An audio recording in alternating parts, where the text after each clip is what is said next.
మరి దినమున మనము దేవుని యొక్క నామాన్ని మనమే ఏ రీతిగా అవమానపరుస్తున్నామో, దేవుని యొక్క మార్గమును ఏ రీతిగా మనం అవమానపరుస్తున్నామో ఆ విషయాలు కొన్ని తెలుసుకొని మనల్ని మనం మార్చుకోవటానికి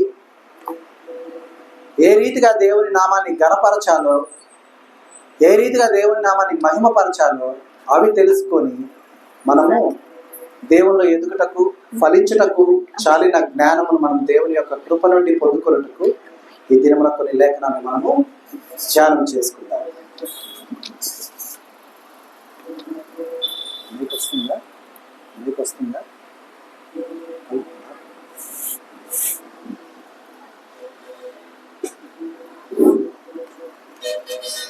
మొదలుగా చూడమ్మా, ప్రకటన గ్రంథము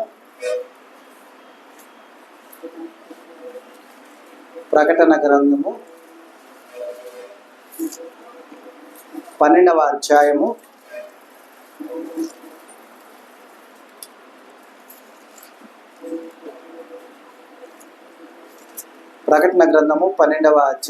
8-9 వచనాలు చూడండమ్మా. ఆ ఘట సర్పమును దాని దూతలను యుద్ధము చేసిరి గాని గెలవలేకపోయింది కనుక పరలోకమందు వారికి ఇక స్థలము లేకపోయిను. కాగా సర్వలోకమును మోసపుచ్చుచు అపవాదియును సాతాననియు పేరు గల ఆది సర్పమైన మహాఘట సర్పము పడద్రోయబడిను. అది భూమి మీద పడద్రోయబడిను, దాని దూతలు దానితో కూడా పడద్రోయబడిని. ఇక్కడ మనం గమనిస్తే కనుక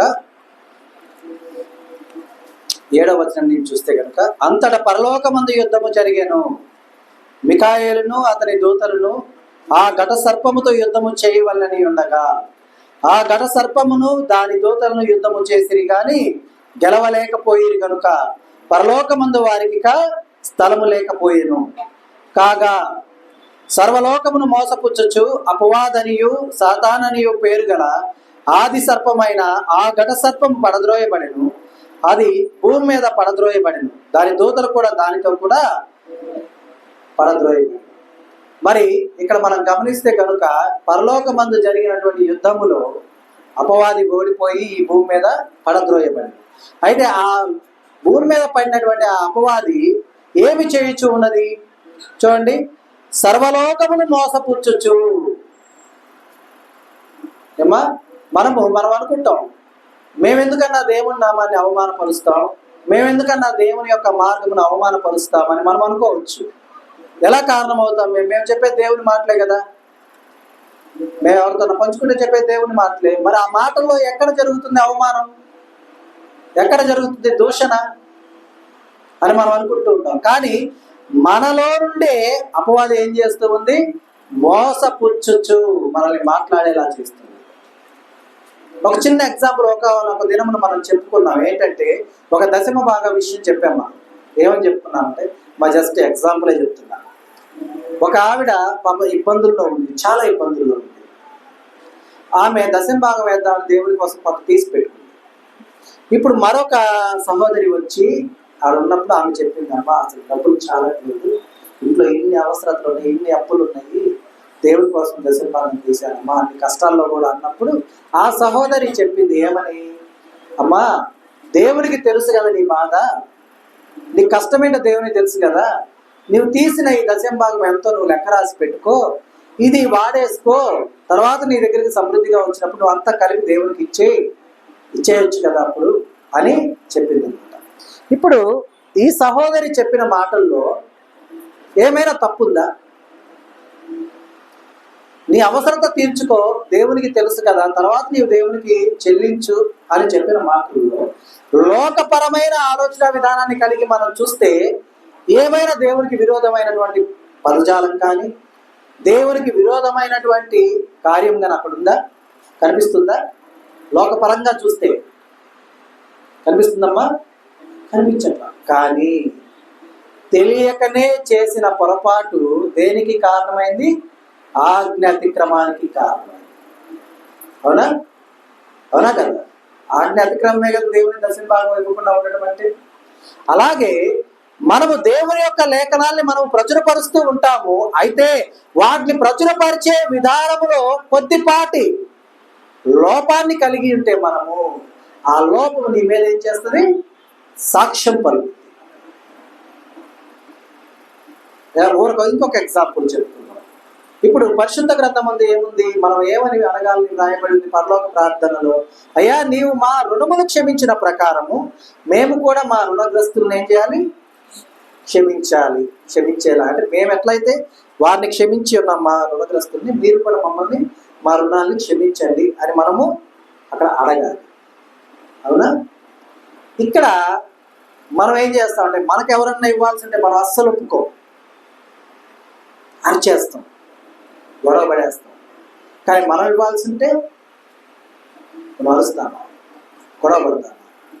ఇప్పుడు దేవుని యొక్క లేఖనాల్ని బోధించేటటువంటి వారుగా మనం ఉండగా, ప్రచురపరిచే వారుగా మనం ఉండగా, లేఖనానుసారమైన జీవితాన్ని మనము జీవించకుండా ఉండిన ఎడల దేవుని లేఖనాల్ని నీవేం చేసినట్టు? ఏమా మార్చి చెప్పినట్టే కదా. ఆచరణలో లేనటువంటిది నీవు చెప్పిన ఎడల, ఆచరించాలని ఎదుటి వారిని మనం ప్రేరేపించిన ఎడల, అది మన ఆశ అయినా సరే అది వ్యర్థమే కదా. ఏమా అవునా కదా? ఆచరణ లేని భక్తి వృధానా లేకపోతే ఉపయోగపడుతుందా? అంటే ఏం లేదు, క్రియలేని విశ్వాసం ఏంటిది? మృతమైనది. కాబట్టి అపవాది మోసపుచ్చుచూ ఉండగా అపవాది మోసమునకు మనము గురి కాకూడదు. అందుకనే లేఖనాల్లో ఉంటుంది చూడండి అమ్మా, కొరింథీయులకు రాసిన మొదటి పత్రిక, అపోస్తుడైన పౌలు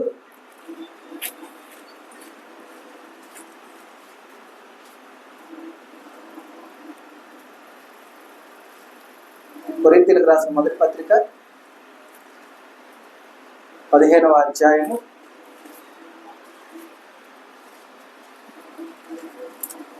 'అపోస్తులైన పౌలు కొరింథీయులకు రాసిన మొదటి పత్రిక 15వ అధ్యాయము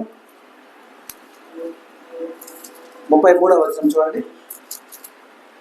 దుష్ట సాంగత్యం మంచి నడవడిని చెరుపును, నీతి ప్రవర్తన గలవారై మేల్కొని పాపము చేయకుడి. దేవుని గురించిన జ్ఞానం కొందరికి లేదు, మీకు సిగ్గు కలుగుటకై ఇట్లు చెప్పుచున్నాను. ఇక్కడ మనం గమనిస్తే మోసపోకుడి. ఎందుకని? దుష్ట సాంగత్యము మంచి నడవడిని ఏం చేస్తుందమ్మా? చెరుపుతుంది. అంటే ఎరైజర్తో ఏం చేస్తుంది? Good bye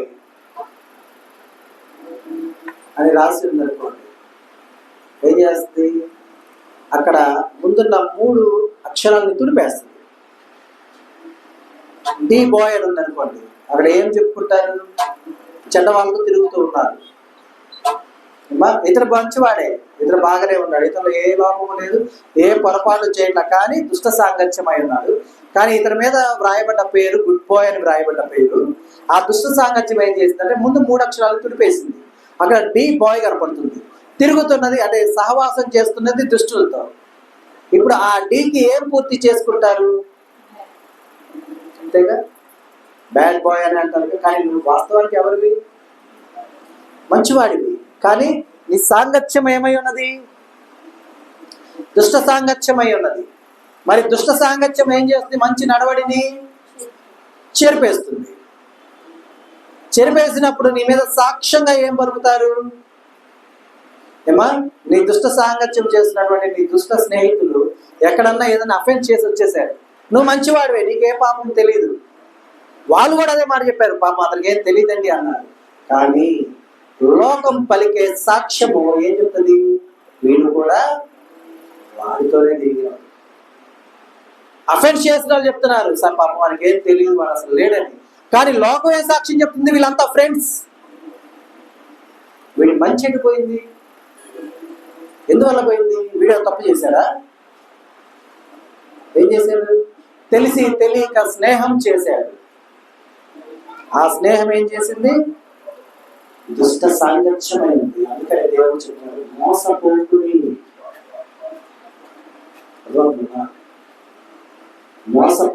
మోసపోవద్దు. అందుకని మనం యేసు ప్రభు వారి విషయంలో ఇప్పుడు చెప్పిన దానికి ఒక చిన్న ఎగ్జాంపుల్ గా చూస్తే కనుక, యేసు ప్రభు వారిని తీర్పులోకి తీసుకువెళ్ళినప్పుడు కోడి కోయక మునుపు 3 అబద్ధం ఆడింది ఎవరు? ఎవరమ్మా? ఏమని అబద్ధం ఆడాడు? యేసు ప్రభు. లోకం ఏం సాక్ష్యం పలుకుతుంది? ఇతడును నజరేయుడైన యేసుతో తిరిగిన వాడు అన్నారు. అన్నారా అనలేదు? వాస్తవానికి నజరేయుడైన యేసు మంచివాడు కదా, ఇతడు కూడా మంచి స్నేహమే కదా అది. మరి ఎందుకు ఇతడు భయపడ్డాడు?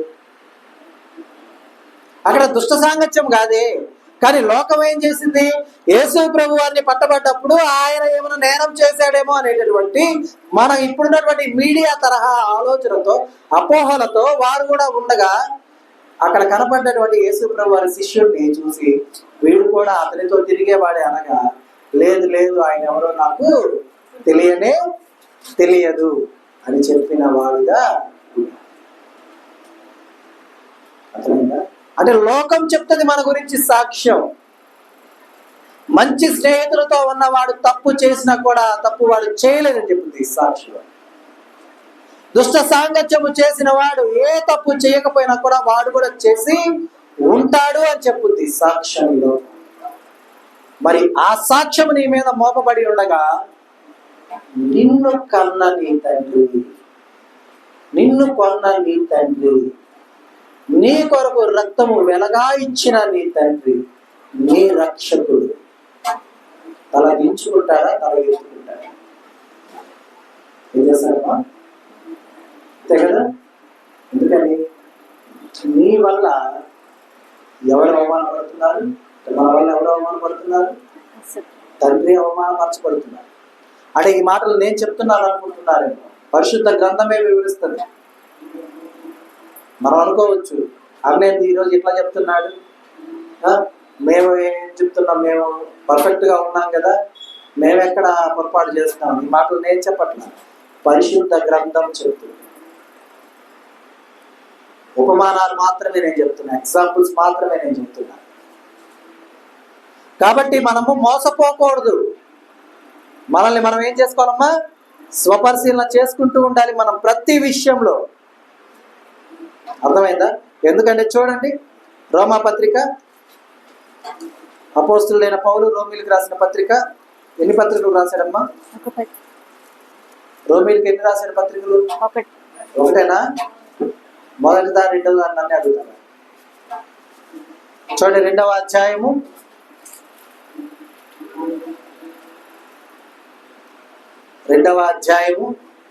24వ వచనం చూడమ్మా. వ్రాయబడిన ప్రకారం మిమ్మును బట్టియే కదా దేవుని నామము అన్ని జనుల మధ్యన దూషింపబడుచున్నది. మాట ఎవరు చెప్పారు? అమ్మా, నేను రాసుకొచ్చానా రాత్రి బైబిల్లో? చెప్పండి. నా బైబిల్లో రాసుకొని మళ్ళీ మీ బైబిల్లో ట్రాన్స్ఫర్ చేశానా? వాట్సాప్ చేశాను ఈ వాక్యాన్ని. ఎవరు వ్రాయబడింది? వ్రాయబడిన ప్రకారము మిమ్మును బట్టియే కదా దేవుని నామము అన్య జనుల మధ్యను దూషింపబడుచున్నది. అన్య జనుల బట్టి కాదు దూషింపబడుతున్నది. ఎవరిని బట్టి? ఎవరిని బట్టి? మనల్ని బట్టే. తెలుసా, మొన్న దినమున నేను ఒక ప్రయాణం చేశా. ఆ ప్రయాణంలో నాతో పాటు ఒక ముస్లిము కూడా ప్రయాణం చేశాడు. ఆ ముస్లిం కుర్రాడు, అంటే మనం బయటకు వెళ్ళినప్పుడు వాష్రూమ్కి వెళ్ళాలంటే మనం ఏం చేస్తాం? ఏదైనా హోటల్లో ఏదో చూసి మనం వాష్రూమ్కి వెళ్ళిపోతున్నాం సహజంగా. కానీ ఆ కుర్రాడు మసీదుకే వెళ్తాడు. ఒంగోలులో ఉన్నప్పుడు కూడా, ఎక్కడ ఉన్నప్పుడు కూడా ఆ కుర్రాడు మసీదుకే వెళ్ళొస్తానన్నా అంటాడు. ఆఖరికి మన సహోదరిని కలిసి వెళ్ళినటువంటి కుక్క విషయంలో వెళ్ళినప్పుడు కూడా ఆ కుర్రాడు అక్కడ మసీదుకే వెళ్ళి వచ్చాడనమాట. అయితే ఆ ప్రయాణంలో ఆ కుర్రాడు మసీద్ దగ్గర ఆగి, అన్నా నేను వాష్రూమ్కి వెళ్ళొస్తానన్నా అని చెప్పి ఆ మసీద్ దగ్గర ఆగి లోపలికి వెళ్తుంటే ఆ లోపల నుంచి ఒక 2 బయటకు వస్తున్నారు. ఆ అబ్బాయి వెళ్ళి వాళ్ళు నేను అడగగానే వాళ్ళు దారి చూపించారు. ఆ అబ్బాయి వెళ్ళి వచ్చారు. రాగానే నేను ఒకటి అడిగాను. అబ్బాయి ఏమడిగానంటే, కలిషా, ఒంగోలులో చర్చి, ఒంగోలులో మసీదు ఇక్కడ మసీద్కి అంత తేడా ఉంటుందా? అబ్బాయి అంటే లేదన్నా, మసీద్ ప్రపంచం మొత్తంలో ఒకేలా ఉంటుంది, ఒకే విధంగా. అంటే వారు మనం ఆరాధించున్నది, వారు ఆరాధించున్నది, వారి తలంపుల్లో మన తలంపుల్లో కొద్దిపాటి భేదం ఉండి ఉండొచ్చు గాక, వారి యొక్క ఆచరణ విధానం ఎలా ఉన్నది? ప్రతి చోట కూడా ఒకే రీతిగా ఉన్నది. మరి మనకు అప్పుడు నాకు వచ్చినప్పుడు ఒక ప్రశ్న, మరి నా దేవుని యొక్క మందిరాలు ఎందుకు భిన్నాలుగా ఉన్నాయి, వివిధ రకాలుగా ఉన్నాయి అన్నప్పుడు మిమ్మల్ని బట్టి కదా నా నామము అనేది దూషింపబడుచున్నది. వారిని పెట్టాలా దేవుడు ఏమన్నాడు? అని మిమ్ము అన్నప్పుడు ఎవరున్నారు అక్కడ? మనం ఓకే, మిమ్మల్ని బట్టి అన్నప్పుడు అక్కడ ఎవరున్నారు? ఆ మాట అనగానే నేనేనమ్మా ఉంది, వేరే వాళ్ళు నేనే కదా. మిమ్మల్ని బట్టి అంటే నాతో అన్నప్పుడు మిమ్మల్ని బట్టి అంటే మీలో నేనున్నట్టేగా అర్థం, అవునా కదా? మరి ఎందుకు అది జరుగుతున్నది? ఎందుకు అది జరుగుతుంది? ఇదిగో నేను దేవుణ్ణి అడిగా. ఎందుకంటే ఇది నేను ఎవరి దగ్గరికి వెళ్ళాలి ఈ ప్రశ్నకి సమాధానానికి? ఒక సంఘానికి వెళ్తే వారు ఏం చెప్తారు? వారు అనుకూలంగా చెప్పుకుంటారు. ఇంకో సంఘానికి వెళ్తే ఇంకొకరు అనుకూలంగా చెప్పుకుంటారు. మరి ఇది ఎక్కడ? ఈ ప్రశ్నకి సమాధానం ఎక్కడ అంటే ఆయన్నే అడిగా. మరి దీనికి ఏంటయ్యా? దీనికి నేను ఎలాగా ఏ రీతిగా నేను డైజెస్ట్ చేసుకోవాలి? ఫస్ట్ మిమ్మల్ని బట్టి అన్నప్పుడు నేను కూడా ఉన్నాను కదా అందులో, నన్ను బట్టి అని కూడా వస్తుంది కదా. ఆయన నామాన్ని దూషణ పరిచే విధమైనటువంటి విధానము అన్నప్పుడు ఆయన చెప్తున్నది ఏంటంటే, ఈ వాక్యాన్ని చూపించి దాన్ని బాగా 10 సార్లు 15 సార్లు 20 సార్లు చదువు అర్థమైందా? ఏమనుంది? మిమ్మల్ని బట్టియే కదా దేవుని నామము అన్ని జనుల మధ్యలో దూషింపబడుచున్నది అనగానే ఏం చేస్తున్నాం?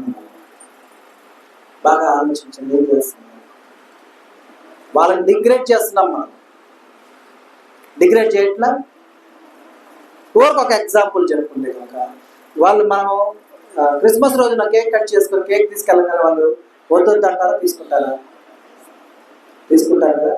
చక్కగా తీసుకొని థ్యాంక్స్ చెప్తారు. కొందరైతే క్రిస్మస్ కేక్ పెట్టలేదని కూడా అడుగుతారు. దేవుని ఎరగని వారే. కానీ మనం ఏం చేస్తాం సార్? వాళ్ళ ఇంట్లో ఏదైనా చేసుకుని వాళ్ళ పండుగలకు ఏదో వారి ఆచార ప్రకారం వాళ్ళ ఇంట్లో ఏదైనా చేసుకొని తీసుకుని మనం ఇస్తే నువ్వు తింటావు తిరుగు సెకండరీ. నువ్వేం చేస్తున్నావు? వద్దొద్దు చిచి అట్లాంటి వాళ్ళని చూసినట్టుగా మనం చూస్తుంటే, వారిని సృజించిన దేవుడు నిన్ను సృజించి ఉన్నాడు. ఏమా? నీకు ఊపిరినిచ్చిన దేవుడు వారికి ఊపిరినిచ్చి ఉన్నాడు. నిన్ను పోషించున్న దేవుడు వారిని పోషిస్తున్నాడు. కాకపోతే వారికి నీకు మధ్య భేదం ఏంటంటే, నీవు దేవుడు గుర్తెరుగా వారు ఇంకా ఎరగలేదంతే. మరి నువ్వు ఇప్పుడు చీచి చాచా నీ చాగుడింతో వారి ముందు చదవగానే వారు రేపు ఏమనుకుంటారు? ఇంకోసారి నీ దగ్గరికి వస్తారు. అసలు నువ్వు ఇచ్చేది తీసుకుంటారో తీసుకోరా సెకండరీ. వారికి కష్టకాలం వచ్చినప్పుడు, బాధలు వచ్చినప్పుడు వారి బాధను వివరించుకోవడానికి, పంచుకోవడానికి నీ వద్దకు వస్తారా? ఎందుకని? అమ్మ మొన్న నేను ఇంట్లో చేసుకున్నది తీసుకెళ్తాను చీచి అని చాగుడితో చదివిందమ్మా, ఇప్పుడు నా బాధలు చెప్పుకోవడానికి నేను వెళ్తే ఇంకే గుడితాలు చదువుతూ ఎందుకు వచ్చిన వాళ్ళే అని చెప్పి ఉన్న దాంట్లో పక్కన తరవరా. ఎవరిని దూరం చేసాం మనం? రేపు ఆమె ఇంకొకరితో చెప్పుకుంటుంది ఏమని? ఇట్లా చెప్పుకుంటారు వాళ్ళ దేవుడు మేము ఇచ్చేది తినొద్దు అంటాడా? అంటారా? దేవుడి నామం దోషం అయిందా? దోషం జరిగిందా? ఇదంతా బాగానే ఉంది. భూమిని సృజించిన దేవుడు ఇచ్చిన భూఫలములో నుండి కదా వారు సిద్ధపరచుకున్నది నీకు తెచ్చిచ్చింది. ప్రత్యేకంగా తెచ్చుకున్నారు అంగార గ్రహం నుంచి. రోమాపత్రికలో కొరింథీ పత్రికలో మాట్లాడేది తింటేనేంటి తినకపోతేనేంటి, దానివల్ల నీకు ఏమి లాభము ఉండదు. తింటే తిను లేకపోతే లేదన్నట్టుగా ఆయన చెప్పేశారు అక్కడ. అర్థమవుతుందమ్మా? కానీ విగ్రహాలకు మొక్కటమే తప్పు, విగ్రహారాధన చేయటమే పాపం. అర్థమైందా? మరి ఇలాంటి విధానంతో చాలా మంది ఉన్నారు. నాకు అందే జ్ఞానం చొప్పున నేను మిమ్మల్ని ఒకలాగా నడిపించి ఇంకొక పాస్టర్ గారికి అందిన జ్ఞానంతో ఆయన ఇంకోలాగా నడిపిస్తే భేదాభిప్రాయం అక్కడే రాలా? వచ్చిందా? వచ్చింది కదా. అందుకే లేఖనానుసారమైన జీవితాన్ని జీవించాలి. పరిశుద్ధ గ్రంథాన్ని పఠనం చేసుకుంటూ ధ్యానం చేసుకుంటూ వారు దివారాత్రాలు ఆనందించేవాడు ఎవరై ఉన్నాడు? యెహోవా ధర్మశాస్త్రం నందు ఆనందించుచు దివారాత్రములు దాన్ని ధ్యానించేవాడు ఎవరై ఉన్నాడు? ధన్యుడై ఉన్నాడు. ఎందుకంటే వాడు లేఖనానుసారమైన జీవితాన్ని జీవిస్తాడు. నిన్ను వల్ల నీ పొరుగు వాడిని ప్రేమించమని దేవుడు చెప్పాడు కదా. నా పొరుగు వాడు అన్యుడు నేను ప్రేమించనంటే ఏంటిది? అది లేఖనానుసారమైన జీవితమా? ఏమా అదేనా? ఇక నిన్ను వలె నీ పొరుగు వారిని ప్రేమించమన్నాడంటే నీ పొరుగు వాడు ఎవడైనా సరే వాడిని ప్రేమించబద్దులై ఉన్నారు, వారికి సహాయం చేయబద్దులై ఉన్నారు మీరు. ఇంకా చెప్పాలంటే వారికి పరిచర్య చేయబద్దులై ఉన్నారు మీరు. ఎందుకని యేసయ్య ఏం చెప్పాడు? నేను ఈ లోకమునకు వచ్చింది పరిచర్య చేయడానికి చేయించుకోవడానికి.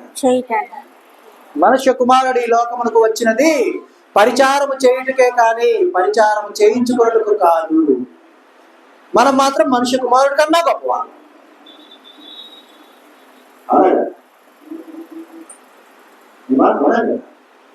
మనకన్నా గొప్ప వాళ్ళు కాదు. మనం ఆడ కూర్చుంటే ఆడకి చేతులు కడుకోవడానికి గిన్నెలు కావాలి, అక్కడే కడగాల, అక్కడి నుంచి కదలం. అవునా కదా?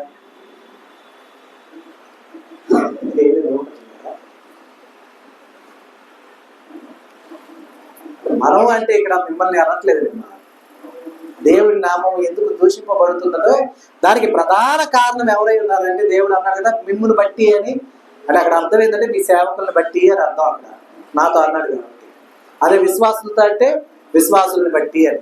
అంటే ఇప్పుడు అన్న భలే చెప్పారన్న, మీరు మిమ్మల్ని బట్టి అన్న, మమ్మల్ని బట్టి కాదనుకోకండి. ఇప్పుడు చెప్తున్నా మిమ్మల్ని బట్టి కూడా.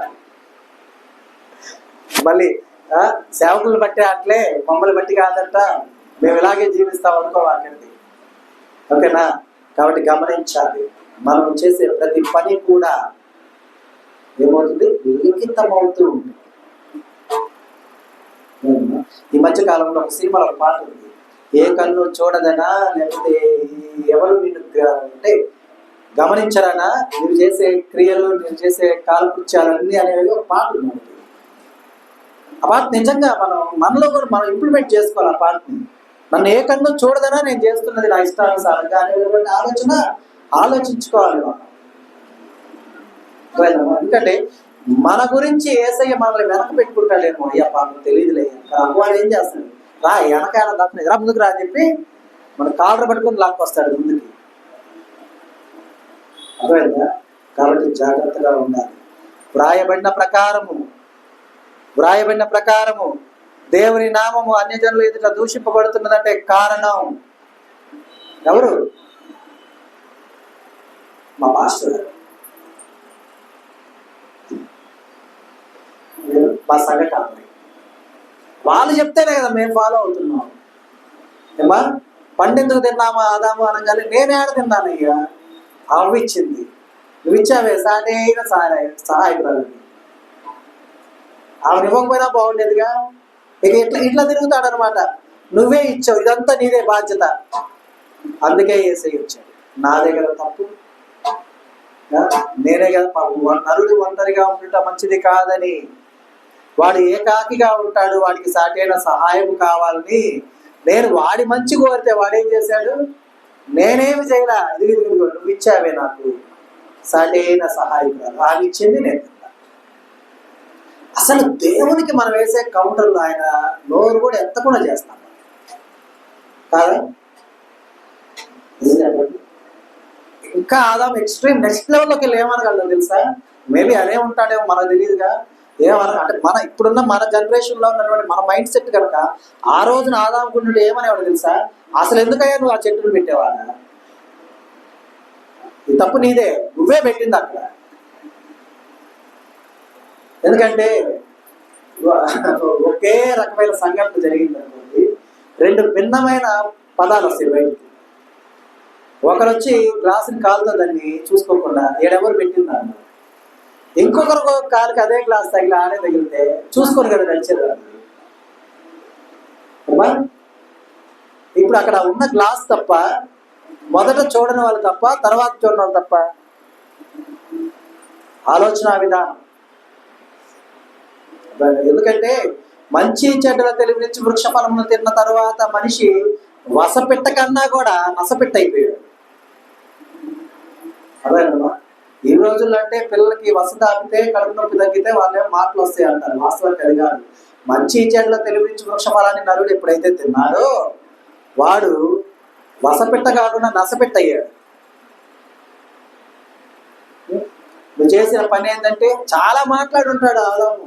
నాకెందుకు ఎవరు ఇచ్చావు, లేకపోతే బాగుండు కదా, నేను నీతో తిరిగేవాడిని కదా, లేదు సరే ఇస్తే ఇచ్చావు, ఆ చెట్టులు ఎందుకు ఆడబెట్టావు, అది కూడా తీసేస్తే బాగుంటుంది కదా, దీని అంతటికి కారణం నువ్వే, దీనికి అదే మనం అంటాం కదా, అదే చెప్తానమ్మా ఏంటిది, దీనికి కారణం నువ్వే, దీనికి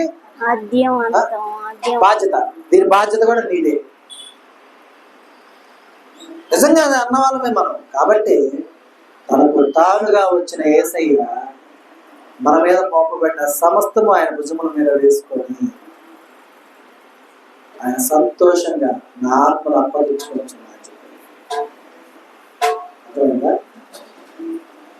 కాబట్టి మనం ఏం చేస్తున్నాం అనేది ఆలోచించుకోవాలి, మనం ఎలా ఉన్నాం అనేది ఆలోచించుకోవాలి. ఇంకా చూడండి మనం ఎలాంటి వారమో చూడండి. పేతురు రాసిన 2వ పత్రిక, మా పత్రిక పేతురు రాశాడా పౌలు రాశాడా?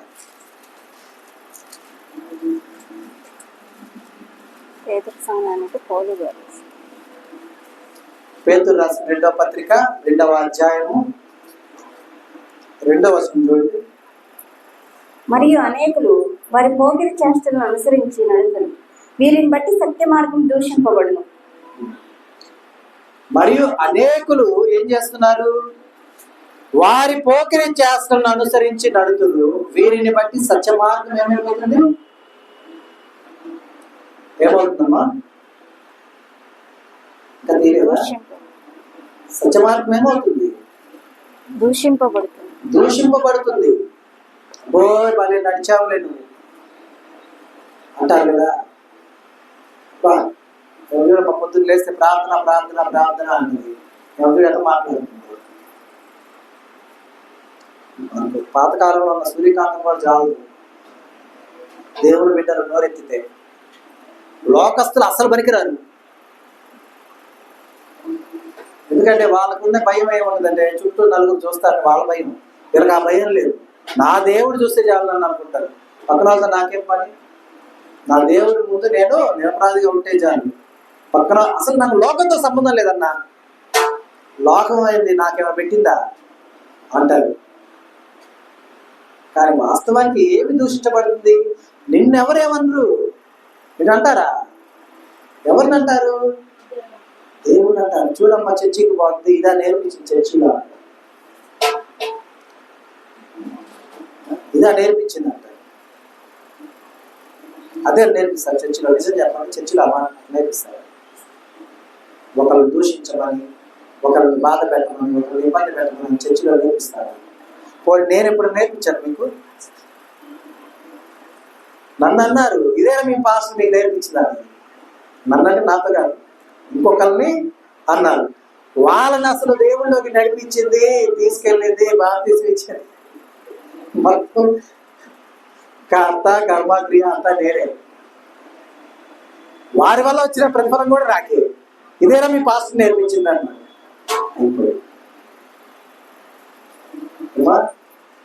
నేర్పించాను కూడా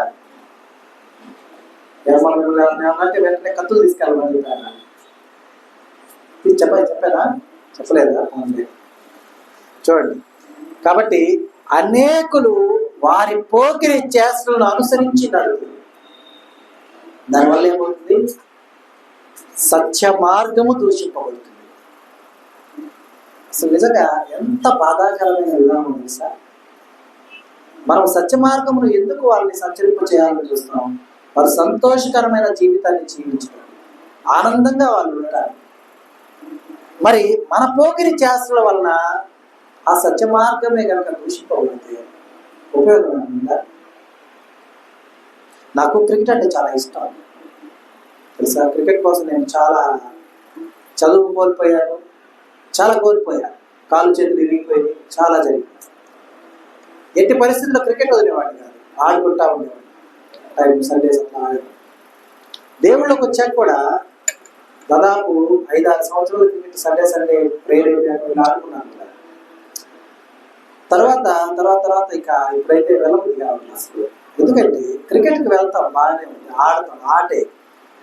ఇప్పుడు క్రికెట్లో గొడవలు సహజంగా జరుగుతుంటాయి, తిట్టుకుంటుంటారు, అరుచుకుంటుంటారు, మళ్ళీ కలిసిపోతుంటారు, ఆడుకుంటుంటారు, అంతా బాగానే ఉంటుంది. ఇప్పుడు ఒక సేవకుడుగా పేరుగాంచిన తర్వాత అక్కడికి వెళ్ళి నేను ఆడుతున్నప్పుడు ఆ మందులో వాళ్ళు గొడవలు పడతారంటే చూసే వాళ్ళు ఏమనుకుంటారు, ఇతరు కూడా గొడవ పడతారు అనుకుంటారా? అనుకుంటారు కదా. నా వల్ల దేవుని యొక్క సత్య మార్గం ఏమవుతుంది అంటే నేను అక్కడ చేస్తలేం చేయకపోయినా కూడా నేను అక్కడ ఉన్నా. ఇప్పుడు సహజంగా నరుడి కోపం రావడం సహజం కదా. నేను చెప్పింది వాళ్ళు కాదన్నారు, నేను అవునంటున్నా, కాదంటున్నారు, నేను పెద్దగా అరుస్తానుగా.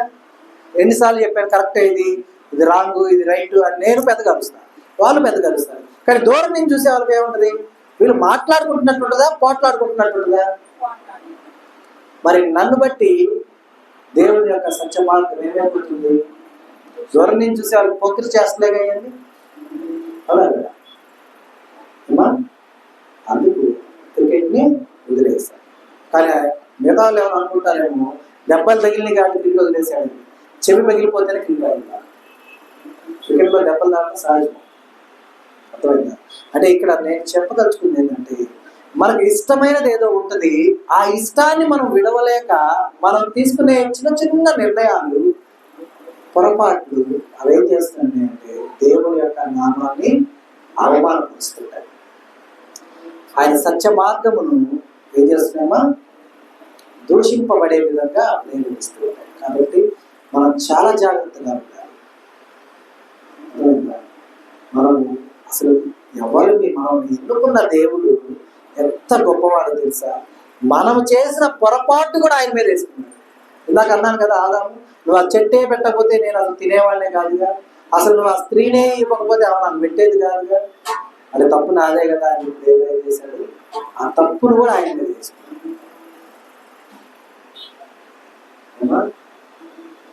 ఎవరన్నా ఉన్నారా తప్పేసుకున్నారు? ఒక తల్లి బిడ్డ సంభాషణ ఊరికి చెప్తారు. నేను తల్లి ఏం చేసిందంటే ఒక స్వీట్ చేసింది, బిడ్డకు జలుబు చేసింది, బిడ్డలైతే తినద్దు. ఆ బిడ్డ ఏం చేశాడంటే తల్లి నిద్రపోయే సమయం చూసి తినేసి వాడికి జలుబు చేసేసింది. ఇప్పుడు వాడేమన్నా అంటే, నాకు పడదని తెలిసి నువ్వెందుకు చేసావు ఇంట్లో, నాకు పడదు కదా నువ్వెందుకు చేసావు, తిన్నా జలుబు వచ్చింది, తప్పు నీదే. ఇప్పుడు ఆ తల్లి ఇంజక్షన్ వేస్తున్న జలుబు తగ్గుతుందా?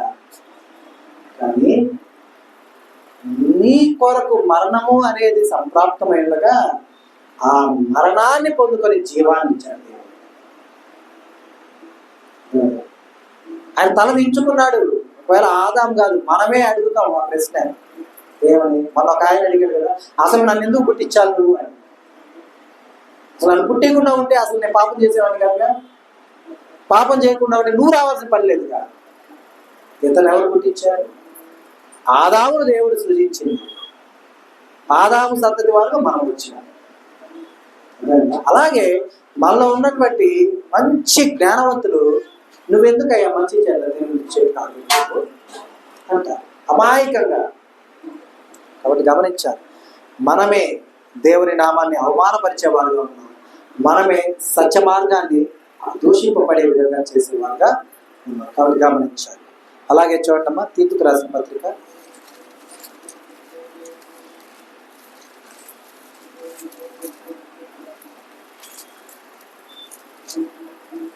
2వ అధ్యాయము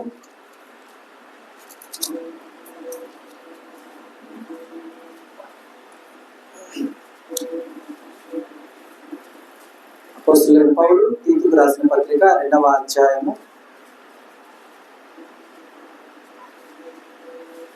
7-8 వచనాలు. అయితే నీ ఉపదేశము, అక్కడి నుంచి చదవండి.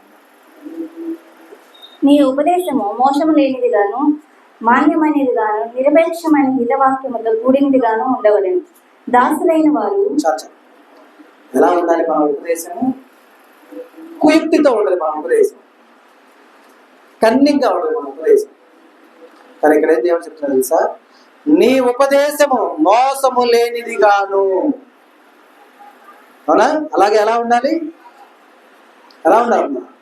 మాన్యమైనది గాను, నిరాక్షేపమైనది, హితవాక్యముగాను హితవాక్యముతో కూడినది గాను ఉన్నది. అంటే ఒక్క మాటలో చెప్పాలని ఎలా ఉండాలి? ఎదుటి వారికి శ్రేయస్కరంగా, నీ శ్రేయస్కరంగా కాదు. ఎవరి శ్రేయస్కరంగా? ఎదుటి వారి శ్రేయస్కరంగా ఉండాలి. మనం చెప్పే మాటలు ఎలా చెప్తామంటే కన్యంగా చెప్తాం. ఒక సాక్ష్యమే అనుకోండి, ఒక చిన్న సంఘటన మళ్ళీ మధ్య జరిగింది చెప్తాను. మరి అది వాక్యం నేను చదివి చెప్పలేదు, అది జరిగిన సంఘటన వాక్యానికి సరిపోయింది కాబట్టి అని చెప్తాను. ఈ మధ్య కాలంలో ఒక అతను ఏం చేశాడంటే, అతనుకున్న గోల్డ్ తీసుకొచ్చి నా పేరు మీద బ్యాంకులో పెట్టుకున్నాడు.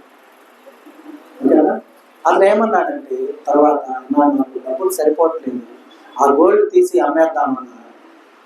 గోల్డ్ తీసేసి అమ్మేద్దాము, ఓకే, అమ్మేస్తే నాకు కొంత డబ్బులు వస్తే నేను వ్యాపారం పెట్టుకోవడానికి వీలుగా ఉంటుంది, అమ్మేస్తానన్నా. నాకు అప్పుడు అనిపించింది ఏంటంటే, అమ్మేస్తే నువ్వు తిరిగి కొనలేవు,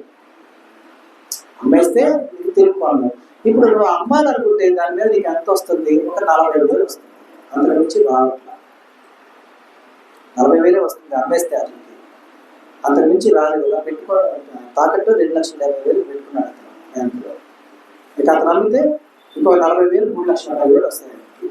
అందులో ఒక 5,000, 10,000 బ్యాంకు వడ్డీ పోతుందిగా, బ్యాంకు వడ్డీ పోతుంది. కానీ అదే వస్తువులు అతను కొనాలంటే 4,20,000 అవుతుంది. తరుగులు, కూలీలు ఇవన్నీ ఉంటాయి కదా, వాటితో 4,20,000 అవుతుంది. నువ్వు కొనలేవు గోవిందు, వద్దు అన్న. కాదన్నా, బయట అప్పు తెచ్చుకుంటే తీర్చుకోలేము, ఇదంటే నా సొంతది కాబట్టి అమ్ముకుంటే నా డబ్బులు నాకుంటే అప్పు అంటే వడ్డీ ఉన్నది, ఎవరికి కట్టేది ఉన్నది, నేను చిన్నగా రొటేషన్ చేసుకుంటా అని నాకు చెప్తే, నేను అన్నాను నాకు 2 days టైం ఇచ్చు, నేను ఆలోచన చెప్తా అన్నా. సరే అన్నా. నేను ఆలోచించి అదొక నాకు వచ్చిన ఆలోచన అతను చెప్పాను. ఏం చెప్పానంటే, గోవింద్, నీకు ఒక అతన్ని పరిచయం చేస్తా, ఇప్పుడున్న రేటుకి అతనికి బంగారం అమ్మేసి అతనికి చెప్తా, 5-6 నెలలు దాన్ని నువ్వు అమ్మడానికి లేదు, కరగబెట్టడానికి లేదు, ఓకేనా? 5-6 నెలల తర్వాత నువ్వు స్టేబుల్ అయ్యావు, నీకు డబ్బులు వస్తున్నాయి అన్నాక ఆ బంగారం తీసుకెళ్ళి బ్యాంకులో పెట్టుకో, వాళ్ళు కొంత డబ్బు ఇస్తారు. ఇతనికి ఏముంటుంది, ఇంకా పైన వేరియేషన్ ఉంటుంది, వడ్డీ కాదు, బాగా గమనించండి, వడ్డీ కాదు, పైన వేరియేషన్ ఉంటుంది. బ్యాంక్ వాడు ఏమి దాని అసలు ఇవ్వడుగా, 2,50,000 తర్వాత పెరిగితే 3 లక్షలు ఇస్తాడు కదా. నీకు పైన 40,000 నువ్వు తీసుకుంటున్నావు కదా, అప్పటికి నువ్వు అతనికి ఇచ్చేటప్పుడు ఒక 2 రూపాయలు వడ్డీ కలిపి అతనికి ఇచ్చేసి టైం ఇప్పిస్తా, 5-6 నెలలు మాత్రం నీ వస్తువు తీయగా. అట్లా ఎందుకులే అన్నా, కాదు నువ్వు అమ్ముకుంటే కొనటం అనేది కళ. అంటే అతను ఇవన్నీ అతనికి ఎందుకు చెప్పాడు, అతను అతను ఏమన్నా కొన్న తర్వాత ఒక్క రోజు కూడా వేసుకోలేదు. చిన్న పిల్లలకి పుట్టలు 2 ఉన్నాయి, దాంట్లో 2 పిల్లలకి ఒక చైను, వాళ్ళ ఆవిడ పుట్టలు, ఇవి కొన్నారు కానీ అసలు వేసుకోలేదు. నేను ఈ మాట చెప్పిన తర్వాత వాడిని నేను ఒప్పించేసి తర్వాత ఇంకా 4 రోజుల తర్వాత మళ్ళీ కలిసినప్పుడు వాళ్ళ ఇంటికి వెళ్ళి మాట్లాడుకున్నారంట. వాళ్ళ మిస్సెస్ అంట, ఎవరైనా ఎందుకు చెప్తారు ఈ మాటలు, వాళ్ళకేం అవసరం ఇవన్నీ చెప్పడానికి, అమ్మేసుకుంటే నీకు డబ్బులు పోతుంది. ఒకవేళ అన్నకి ఏమైనా కమిషన్ వస్తే వస్తుంది, అమ్మేసుకుంటే అది లాభం లేకుండా ఎవరు అమ్ముకోరు. అంటే మేము అమ్ముకుంటారో లేదో వాళ్ళకి తెలియదు, లాభం లేకుండా అయితే ఎవరు చేయరు పని. కానీ మళ్ళీ ఇస్తా అన్నాడు, నువ్వు జాగ్రత్తగా చేసుకొని దాపెట్టుకొని కట్టుకొని తీసుకో, ఎవరు చెప్పరు, అన్న మంచివాడు కాబట్టి చెప్పాడు అని ఇంట్లో వాళ్ళ సంభాషణ. తర్వాత 4 రోజుల తర్వాత కనబడితే అతను అన్నాడు, ఏమన్నా ఇట్లా చెప్పావు కదన్నా, అలాగే చేద్దాం, వాళ్ళకి చెప్పాను అంటే నేను చెప్పాను అంటే ఎందుకన్నా ఇదంతా మీరు చేస్తున్నారు, మీకేం అవసరం అన్నా అని ఊరక అన్నాడు. అంటే లేని స్థితి నుంచి వచ్చాను నేను, నా బిడ్డ పెళ్ళలో ఉన్న చైన్ అమ్ముకుంటే నేను అవమానపరచబడ్డాను, అది ఎవరికి రాకూడదని నా ఆలోచన, అంతే తప్ప ఏం లేదు అని నేను అతనితో అన్నాను. నిజంగా అన్న, మీరు మాకు పరిచయం అవ్వడం దేవుడు చేసింది ఏమన్నా అది అన్నారు. సరే వాళ్ళు ఎక్కడికి వెళ్తారనేది పక్కన పెడతాం, అన్నిలో ఏదో ఒకటి పక్కన పెడతాం. కానీ ఇప్పుడు ఎవరిని అతను పొగిడాడు? దేవుణ్ణేగా, నన్ను కాదుగా, పొరాల్సిన అవసరమే లేదు, దేవుణ్ణేగా. రేపటి రోజున అన్నిదంతా ఎందుకు చేశాడు, ఎందువల్ల చేయడం జరిగింది అన్న ఆలోచనలోకి వెళ్ళాడు అనుకోండి. ఇప్పుడు నేను పాస్ట్ అని అతనికి తెలియదు, రేపటి రోజున తెలిసింది అనుకోండి, అతడు ఒకవేళ చర్చికి వెళ్ళే వాళ్ళని దూషించేవాడే అయి ఉండొచ్చు, చర్చికి వెళ్ళే వాళ్ళని అవమానపరిచేవాడే అయి ఉండొచ్చు. కానీ ఇప్పుడు అతని జీవితంలో జరిగిన ఘటనను బట్టి, ఆ సంఘటనను బట్టి రేపటి రోజున అతను దేవుని బిడ్డలని గౌరవిస్తారా, గౌరవించడా? గౌరవిస్తారు కదా. ఆ సాక్ష్యం మనకు చాలదా? ఏదో చేయాలి మనం, కొండలు కొట్టి పిండి చేసి ఆ పిండిని తీసుకొచ్చి పౌడర్ చేసి ఆ పౌడర్ని తీసుకొచ్చి ఇంట్లో దోశలు ఇడ్లీలు చేసుకోవాలా? అమ్మా అవించుకుంటామా? అరుగుద్ది అసలు? అరుగుగా. కాబట్టి ఎదుటి వారు ఎవరు అనేది మనం చూడాలి, గమనించండి.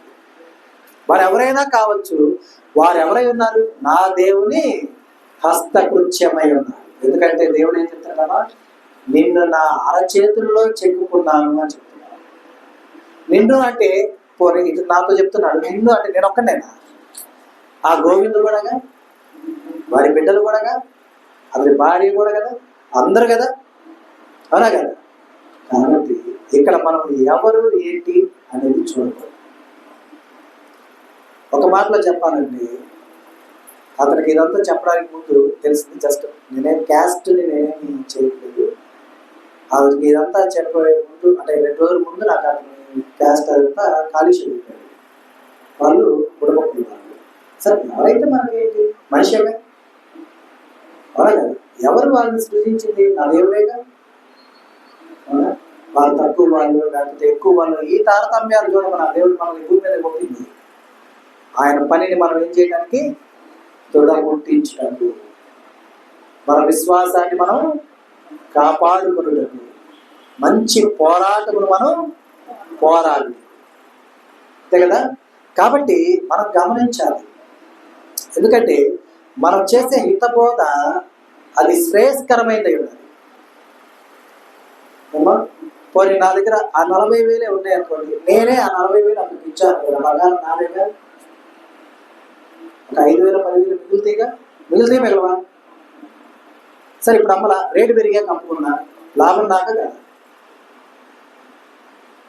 లాభమేగా. ఇక్కడ అతను ఇచ్చిన సలహాలు, అతను చెప్పిన విధానంలో నా లాభాన్ని నేను చూసుకున్నానా? మీలో ఒక డౌట్ రావచ్చు, ఆయన ఎవరో మాకు తెలియదుగా, మీరు చెప్పిన మేము వింటున్నాగా అని. ఒకవేళ ఆయన ఎవరో మీరు తెలుసుకోవాలంటే, ఆయన్నే వెళ్ళి డైరెక్ట్గా అడగాలంటే ఆయన అడ్రస్ ఎక్కడంటే కోర్ట్ సెంటర్ దాటి మనం ప్రతి ముందుకెళ్ళామంటే పుచ్చకాయలు కొబ్బరి బొండాలు పెట్టుకుని అమ్ముతుంటాడు. దత్త సాయి హాస్పిటల్ పక్కనే ఉంటాడు. ఎవరైనా ఎప్పుడు నిరభ్యంతరంగా వెళ్ళి ఒక కొబ్బరి బొండ తాగి విషయాలు తెలుసుకోవచ్చు. ఒక కొబ్బరి బొండ తాగారంటే వాడికి కూడా పాపం బేరమైతే మీకు కూడా ఉన్న అనుమానం తీరిపోతుంది. ఓకేనా?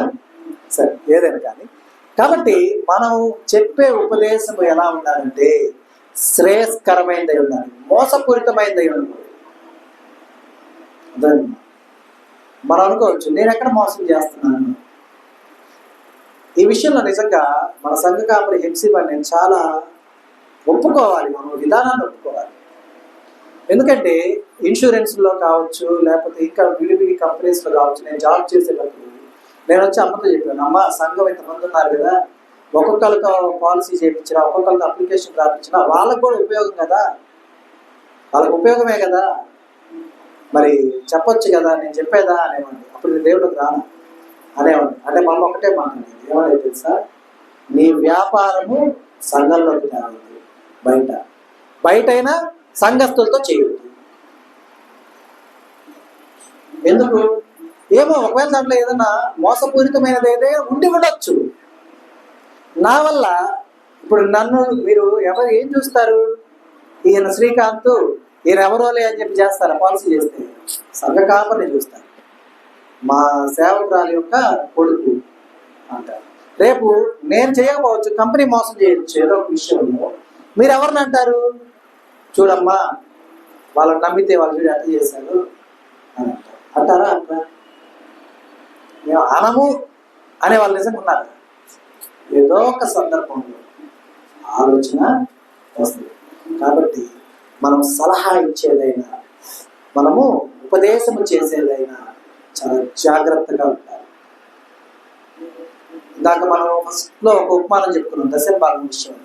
ఆ ఉపదేశం ఎలాంటిదై ఉంది?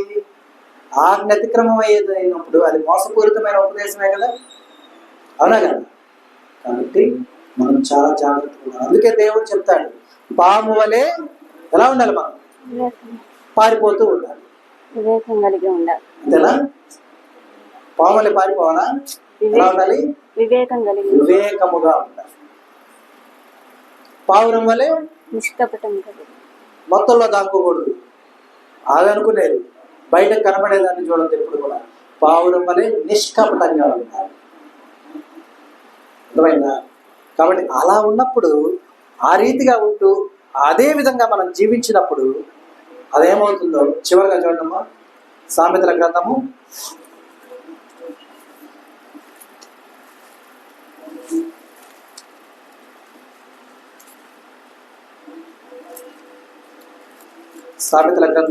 12వ అధ్యాయము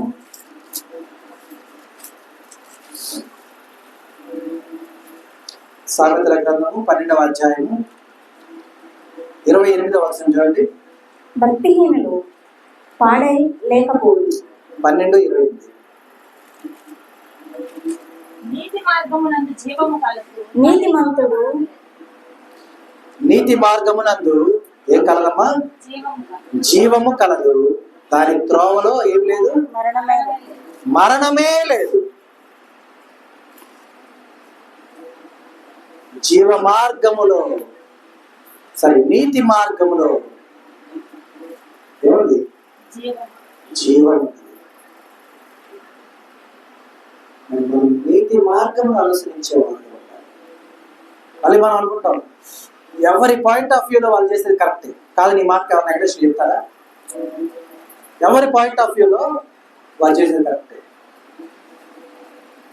ఒకడు ఏం చేశాడంటే ఎదుటిగా ఉన్న వ్యక్తిని చాచి చంపేది కొట్టాడు. అతను నన్ను ఎందుకు కొట్టావు? నీ బుగ్గ మీద దోమ వాలింది. చాచి కొడితేనే దోమ వచ్చిందా? నీ ఇంటెన్షన్ ఏంటి? దోమని చంపాలని కాదు, పని కొట్టాలి. దోమ చంపితే ఏంది? దాన్ని అట్లా అంటే అది ఇచ్చినా అది వెళ్ళిపోయింది పక్కకి. అప్పుడు కావాలంటే అది పోయేటప్పుడు దాని వెంటబడి నువ్వు పరిగెత్తుకుంటా పోయి చప్పట్లు కొడతాను, లేకపోతే దాని వెంటబడి కొట్టుకొని చంపవచ్చు. చంపొచ్చా లేదా? చంపవచ్చు. కానీ చార్జ్ పెట్టి అంటే ఎందుకు చెప్తున్నా అంటే గుర్తొచ్చింది, నేను చేసిన పని కాబట్టి చెప్తున్నాను. మా ఫ్రెండ్ని అక్కడ మన మెడికల్ షాప్ ముందు వాళ్ళు బోర్ పిలుస్తుంటే పలకలేదని చంపేది కొట్టా. ఏది కొట్టామంటే దోమ. అదే మాట్లాడాలి శ్రీను అని వాళ్ళ పేరు, మంచాల శ్రీను. ఓకేనా? అంటే చాలా ఇప్పుడు కాదులేండి, 15 ఏళ్ళు అయ్యింది. ఓకేనా? అంటే మనము చేయదలిచింది ఏంటంటే దేవునికి కనబడే విధంగా చేస్తున్నాము. అయితే మన ఇంటెన్షన్ దేవుడు చూస్తాడు. అర్థమవుతుందా? పైకి ఏం చేసామంటే మూడేస్తున్నాం, మన ఇంటెన్షన్ పీట ముడేయాలి. వాళ్ళు ఏమన్నారు? మూడేయమన్నారు. మన ఇంటెన్షన్ ఏంటి? ఇంకా రాకూడదు వీళ్ళకి, ఇంకోసారి ఏమని అడగకూడదు. ఇలా చేసేవారు చాలా మంది ఉన్నారు. ఏదైనా సహాయం అడిగారు, ఇక నన్ను అడగకుండా ఉండాలంటే ఏం చేయాలి? దాన్ని పాడు చేయాలి. ఏందమ్మా ఎటు చేశాను? నాకు రాదక్కాను, రాదన్నానో చెప్పాను. అలా చెప్తే ఏం చేస్తారు? ఇంకోసారి చేయమంటారా? చేయమన్నారు కదా. కానీ నేనేం చేస్తాను తెలుసా? బాగా చేసేదాకా అక్కడే కూర్చొని చేస్తా ఉంటాను. కావాలంటే ఒక బస్తా తెచ్చి పెడతా అక్కడ. ఎందుకంటే దేవుడు కొన్ని నేర్పించాడు నాకు. ఏంటో చెప్పనా? అందరూ లోకంలో ఒక మాట చెప్తారు, గుర్రాన్ని చెరువు దాకా తీసుకెళ్ళగలం కానీ నీళ్లు తాపగలమా అంటారు. తాపలేం కదా. కానీ దేవుడు నాతో ఏం చెప్తాడు తెలుసా? దాని గొంతు ఎండిపోయేదాకా ఆడే కట్టేయమంటాడు. దాని గొంతు ఎండిపోయే తాకేం చేస్తుంది? తాగుతుందా కదా? అంత అవసరమా? గొంతు ఎండిపోయేదా చేసేంత కాదుగా. అది రోజు కావచ్చు, 2 రోజులు కావచ్చు, 3 రోజులు కావచ్చు, చెరువు దగ్గర కట్టేసి పోవటమే మన బాధ్యత. అదే తాగుతుంది. అర్థమైందా? మరి మనకి ఏది కావాలి? దేవుడు ముందు పిలిచి నీ అవసరత తెలుసుకొని అవసరత రాకముందే తీరుస్తానంటే మాకు వద్దయ్యా, నువ్వు నన్ను లాక్కొని పోయావు, మెడకి తాడు కట్టుకొని, నేను అలిగాను, నా ఈగో హర్ట్ అయింది, నేను హర్ట్ అయ్యాను, కాబట్టి నువ్వు నీళ్ళు తాపినా నేను తాగను అని మనం మూతి ముడుచుకు కూర్చున్నాం అనుకోండి, దేవుడు ఏం చేస్తాడు? లాక్కొచ్చిన తాడిని ఆడగట్టేసి సరే అమ్మా నీకు ఇష్టం వచ్చినప్పుడు తాగని చెప్పి వెళ్ళిపోతాడు. వెళ్ళిపోయాక మనకు ఆ కోపం, ఇక్కడ రెండు కోపాలు ఉంటాయి మనకి. ఏంటో తెలుసా? ఒకటి లాక్కొచ్చాడన్న కోపం, రెండు కట్టేసి వెళ్ళాడన్న కోపం. ఈ రెండు కోపాలతో గొంతు ఎండుతా ఉన్నది, నీళ్లు తాగము. తాగం తాగం తాగం తాగం. ఎవరికి నష్టం? ఎవరికి నష్టం? దేవుడు ఏం చేస్తాడు తెలుసా? అసలు నువ్వు ఎంత పెడగా ఉన్నావేందని చెప్పి 18 డిగ్రీలు ఉండాల్సిన ఎండని 48 డిగ్రీలు చేస్తాడు నీ మీద. బాడీ డీహైడ్రేట్ అయిపోతుంది. అర్థమైందా? బాడీ ఏమైపోద్ది? డీహైడ్రేట్ అంటే వాటర్ లెవెల్స్ అన్ని బాడీలో ఉన్నాయన్నీ ఏమైపోతాయి? ఎవాపరేట్ అయిపోతా ఉంటాయి. నీళ్ళు దాకేం చేస్తావు? ఆ టైంలో నీళ్ళు ఎలా ఉంటాయి తెలుసా? తాగడానికి మనం ఇట్లా ఉండగానే మురికిగా ఉంటాయి. శుభ్రమైన నీళ్ళు అని చెప్పి తీసుకొస్తే అవి తాగకుండా మురికి నీళ్ళు తాగే పరిస్థితి ఏర్పడుతుంది. అవసరమా అమ్మా? నీతి మార్గమును అనుసరించిన ఎడల అందులో ఏముంది? జీవం ఉన్నది. దాని త్రోవలో ఏం లేదు? మరణమే లేదు. కానీ నీతి మార్గమును అనుసరించుట కొద్దిపాటి కష్టమే, కొద్దిపాటి ఇబ్బందే, అయినా కూడా తప్పదు. నీ బిడ్డలకు నువ్వేం చెప్తావు? మా ఆ పని చేస్తే తప్పు, ఈ పని చేస్తే తప్పు, ఇలా ఉండాలి అలా ఉండాలని చెప్తావు. చెప్పవా? చెప్పరా? చెప్తారుగా. మరి నువ్వు పాటించాలా లేదా? పాటించాలా లేదా? పాటించాలి. మనం పాటించినప్పుడే అదేమవుతుంది? క్రియారూపం దాల్చుకుంటుంది.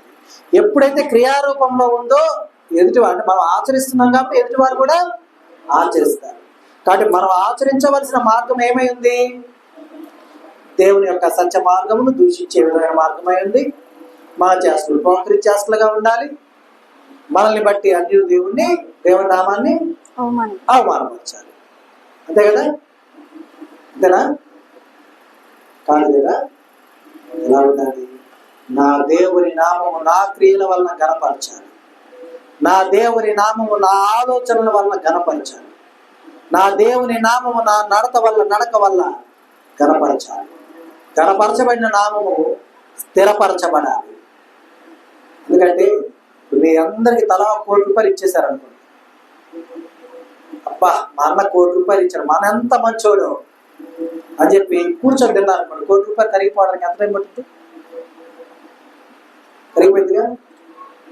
ఆ ₹1,00,000 ఇచ్చి ఆ ₹1,00,000 మీ దగ్గర స్థిరపరచబడాలన్నా, నేను ఎప్పుడు వచ్చి చూస్తే ఆ ₹1,00,000 కనపడాలన్నా, ఇదేందమ్మా ఇది ఇచ్చేది ఎందుకు లేదన్నా నీ దగ్గర ఉంచుకోవాలంటే ఉపయోగం ఉందా? నీకు ఇచ్చింది ఎందుకు? నీవు ధైర్యంగా ఉండటానికి నీకు ఇచ్చింది. నీకు పెట్టిన కండిషన్ ఎందుకు? నీవు నీ వెనక కొండంత అండ ఉందని తెలుసుకొని నీవు సంపాదించుకోవాలి. అంతేగాని కూర్చొని తినటానికి కాదు. అర్థమవుతుందా? కాబట్టి కోట్ల విలువైన దేవుణ్ణి పొందుకున్నారు విశ్వాసంతో. ఆ విశ్వాసం స్థిరపరచబడినప్పుడు మాత్రమే మీరు పొందుకున్న దేవుడు మీ పక్షాన ఎప్పుడు కూడా తోడుగా ఉంటారు. కాబట్టి మన యొక్క క్రియల వలన, మన యొక్క పూర్తి చేష్టల వలన దేవుని నామానికి సత్య మార్గానికి అవమానం కలుగకుండా ఉండుటకు మనల్ని మనం స్వపరిశీలన చేసుకుంటూ ఆయనలో ఎదుగుచు ఫలించుచు దేవుని యొక్క బిడ్డలుగా, ఆయన రాజ్య వారసులుగా మనమందరం ఉండాలని, ఆ రీతిగా ఉండుటకై మనకు చాలిన జ్ఞానం దేవుడు మనకు దయచేసి మనల్ని నడిపించుగాక. ఆమేన్. దేవుడి మనకు అనుగ్రహించిన తన సత్యవాక్కులు బట్టి దేవుడి కృతజ్ఞతాస్తుతులు చెల్లిస్తూ ఉన్నాను. దేవుడు తన వాక్యమును దీవించుగాక. ఆమేన్.